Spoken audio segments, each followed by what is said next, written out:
बिस्मिल्लाहिर्रहमानिर्रहीम। अस्सलाम वालेकुम वरहमतुल्लाहि वबरकातुहू। मसनवी मौलाना रूम के ईमान अफरोज़ वाक़यात की किताब से आज जो हम वाक़या पढ़ रहे हैं वो है एक दुकानदार के तोते का वाक़या। एक दुकानदार ने एक तोता पाल रखा था जो बहुत सुरीली आवाज़ और सब्ज़ रंगत वाला था। तोते से उस दुकानदार को बहुत मोहब्बत थी और ये तोता खूब बातें करता और ख़रीदारों को खुश करता, और जब दुकानदार ना होता तो दुकान की वो हिफाजत भी करता।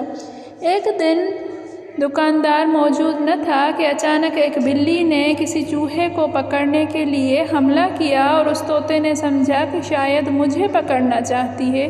ये अपनी जान बचाने के लिए एक तरफ को भागा। उस तरफ बादाम के रोगन की बोतल रखी थी, चुनाचा सारा रोगन गिर गया। जब दुकानदार अंदर आया तो उसने अपनी गद्दी पर तेल की चिकनाहट महसूस की और देखा कि बोतल से तेल गिर गया है। उसने गुस्से में उस तोते के सर पर ऐसी चोट लगाई जिससे उसका सर गंजा हो गया। ये तोता उस दुकानदार से नाराज़ हो गया और उसने बोलना छोड़ दिया। तोते के उस फ़ेल से दुकानदार को सख्त परेशानी हुई और बहुत नदामत हुई कि अब मैं क्या करूं, क्योंकि दुकानदार को उसकी बातों से बड़ा लुत्फ़ मिलता था। कई रोज़ तक उस तोते की खुशामद की, तरह तरह के फल दिए कि खुश हो जाए, लेकिन तोता बिल्कुल खामोश था। उस दुकान पर जो ख़रीदार आते वो भी उसकी खामोश रहने से तअज्जुब और अफसोस करते।